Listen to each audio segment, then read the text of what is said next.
Hello everyone, my name is Angelo and welcome back to my channel. Today we're going to talk about something a little different. So as you can see, I have 5 holsters in front of me, starting from left to right. From the left side we have the Black Arch Revcon holster. We have I actually don't know what this Dara holster is called, but a Dara holster. We have uh, the famous Vetter holster. We have the famous T.rex Sidecar and the TX Raptor with the claw. So pretty much the premise of this video is to kind of go over what the difference is between a budget holster and a premium holster. So, and to kind of give you an idea of what you can get for your money. So, Black Arch as a company is not considered a budget company. This is just their budget line holster. It was only about $35 or so. And I think it's like $40 with the claw. And this is essentially what you get from a budget holster. As you can see, it's very square. One thing that makes Black Arch a lot better than a lot of the other holster companies is the fact that they actually label their holsters natively. So that helps a lot. But as you can see, like this holster is really designed to be reverse convertible. That's why it's called Revcon. And like it's just there's nothing really special about it. It comes with a super basic clip, super basic claw, and that's really it. The machining is quite good, so I will give it that. But hey, outside of that, like it it just super basic. Now, when you go up a little bit more, we'll go to the famous Vetter. As you can see, there's a lot more detail. You get a steel clip now instead of plastic, super premium. You get a proprietary claw, which I don't really care for. And if you check out my channel, there's a video on that. As you can see, uh, this one had guard options, whereas the Revcon did not. And as you can see, I can adjust the cant, where again in the Revcon I cannot. And again, it has a lot more detail to it. You can actually kind of tell what gun this is. This is for the FNX9 in case you didn't know. But as you can see, it's a much cleaner holster. Now, also in the quality range, right, which is like to give you an idea, budget I would consider $40 and below. Quality I would consider between 50 and I'll say like 70-ish dollars, and then premium would be $70 and above. So here's the Dara holster. As you can see, just a little bit like still a quality holster. Just a little bit different cut of pretty much Kydex. It's a little bit thicker.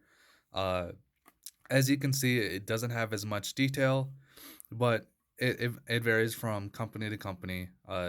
So and as you can see, like you have a lot of this excessive kydex to accommodate for the claw, and it just doesn't look as clean. Now keep in mind that the Vetter holster I believe is $65 or $70, and this one is I believe 60, either 55 or 60. I'd have to look it up, but for me it's hard to tell because I paid a premium for the soft loops and I paid a premium for the claw, whereas with the Vetter the claw was only an extra $5. But to give you an idea, like as you can see, still a good holster. It's still very detailed and stuff like that. And now when you move on to the premium holster, so this Raptor here is about $75, and the claw comes included, I believe. And as you can see, just by looking at the inside of the high guard, you can actually see a serial number or an identification number of some kind from the shield that they use. Now, I don't know if this is an actual gun serial number. I would hope not. But as you can see, you can actually see the fish scales and then the supposed serial number. And if you look inside, like the detail is just as equal on the other side. And just in general, like this kydex is very slight, just ever so slightly thinner. And as you can see, you get, so when I bought this holster, it came with the single clip like the Revcon, but it also came with this. So now I had an ability to adjust. And then as you can see, the different retention points. And overall, it's a very nice quality holster. Also, as you go up in price with these holsters, you actually get different colors. So for an example, I think this one, well, you get different colors for free, is what I'm trying to say. So this one only had, I believe, 3 colors for free. This one I think has like 4 or 5 colors for free before you start paying a premium.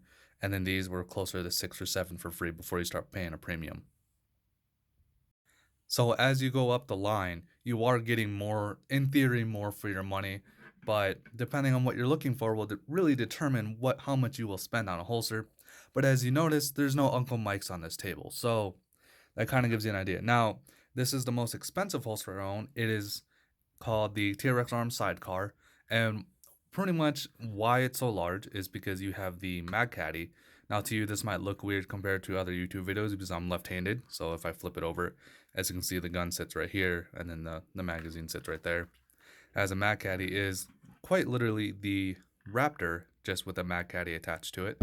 And again, you get the same level of detail. You can see the serial number right here. You can see the fish scales. This is a mid guard, I believe, and this is a high. So again, when you get to the premium holsters, you get more options on what you can do. This one only comes in this configuration. Now you can go and go on TRex Arm's website and buy like soft loops and other options, stuff like that.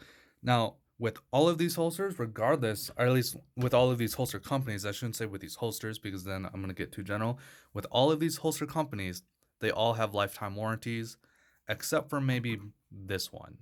I'm pretty sure it does too. Black Arch has been super cool with their products, just because they're out of all the companies, they're the smallest, maybe except for Dara holsters. They're the smallest company, so they have to do a lot of marketing and show a lot of good faith before they pretty much turn into Alien Gear. Hopefully they will never turn into Alien Gear, but we all know what Alien Gear customer service is like. It's not the greatest, and they don't make that great of a holster. Um, Now, another thing I kind of want to mention with more premium on the premium side of holsters, this is when you get like your stealth, your Ventacore, and I'm talking about hybrid holsters now. So Black Arch they have a premium holster line. It's called the Protoss M. Essentially, what it is, it's their strong side or appendix holster, and what makes it unique is that it's a hybrid of leather and kydex. So to kind of give you an idea, I'm gonna put up a picture here, but essentially what it is like you have a kydex that's a 3/4 kydex, so you still get the positive click, but you get the comfort of leather because there's a leather backing to the holster. Now that's for about $80-$90. So that is their premium line. Black Arch, that the holster company in and of itself is a premium holster company. I just have their budget holster. And then with Vetter, uh, I believe that is the premium line for Vetter, and then for Dara, I believe this is their premium line as well. I'd have to double check. Go ahead and correct me in the comments if I'm wrong. And then for TRex Arms, they don't have a non-premium product. They don't really have a budget product. If you consider $75 a budget, then this is their budget product, and that's pretty much that. So if you have any questions between budget holsters and premium holsters, go ahead and leave a comment below, and I will get back to you. But essentially, what you want to take away from this is that what makes a good holster, and this is probably the most important part of the video, is what makes a good holster is its cut, its clip, its claw, if you decide to have one, how well it retains, and if it's comfortable on you. Now, as you notice, there are no leather holsters here, and there are no hybrid holsters here. For me personally, I've never tried for a long period of time a hybrid holster or a leather holster, but I have played with them before. My roommate has a Fox holster, which is a hybrid holster. And the thing what I don't like about his holster, and I understand that with those holster types, the retention is based on the the retention is based on how tight your belt is against your waist, and the pressure between your belt and your body is what creates the retention for those holster types. I personally don't like that, just because, for an example, if I have to take my gun off for any reason and I put it in my bag, I don't want the gun slipping out of the holster in my bag because it's not attached to my body. Because as you can see with these holsters, right, regardless if it's attached to my body or not, it retains. Period. It retains. So now I think about that, was very stupid of me. I should have unloaded that weapon first. But hey, you can roast me in the comments for that. So basically, what I'm getting at is that make sure you do your research. Make sure that you research the holster. If you go to the holster you want to purchase, if you go to the CCW subreddit, they actually have a list of good holsters. They actually also have a list of holster companies that give them a discount because of that Reddit. Of course, you can find discounts from YouTubers and stuff like that as well when you do your research and when you're researching the reviews on these holsters. Now, I'm not saying that all holsters are going to need to be either hit or miss. I'm not saying that people make bad holsters. There are bad holsters out there, but they're few and far between. The main important thing you need to know is what you want out of your holster. As you can see, if you can't tell, outside of the Vetter holster, all of these are appendix holsters because I carry appendix. Now, as you can see, I also have different styles of guns because you have the SIG P320 right here, you have the FNX right here, and you have the Shield right here. Uh, I have different guns for different purposes and they need different types of holsters. See, this is my gym holster when I'm going to and from the gym. All I need is the gun. I carry a Mag Guts 10 round magazine in my firearm. This is for a long trip and deep concealment where I want both my 10 rounder and my 7 rounder. Obviously, my daily carries are right here, which is my FNX gun, my double action, single action FNX. These are my daily carries, strong side for the rare occasion that I strong side, and appendix otherwise. And then my home defense gun, which is the SIG P320. And honestly, the only reason why I keep the SIG P320 in its holster is because it does not have a safety, and I keep one in the chamber, and I put it underneath the pillow, the pillow where no one sleeps on. So like that, just to kind of give myself, so that way now, and I already know that when I reach for this gun, I'm gonna have to pull this holster out too, or pull the holster from it. But I would much rather have the gun in the holster, and even if it wasn't underneath a pillow and it was sitting on my nightstand, I would still feel much better keeping it in the holster, because you know what else is on my nightstand that I reach for when I'm groggy? My phone. So, and I know myself, and I've developed this habit that when I go to reach for my phone, that I claw. So like I kind of reach over, like very no, with a very major movement, claw, and then drag until I feel my phone. Now, obviously, if you have a firearm and you do the same thing, you can get into that trigger and accidentally pull the trigger. Is that likely? No, but why? If I have a holster, why not use it? So even my home defense gun has a holster. I used to daily carry the P320, but I have now moved to the FNX. And yeah, so there are different holsters for different purposes.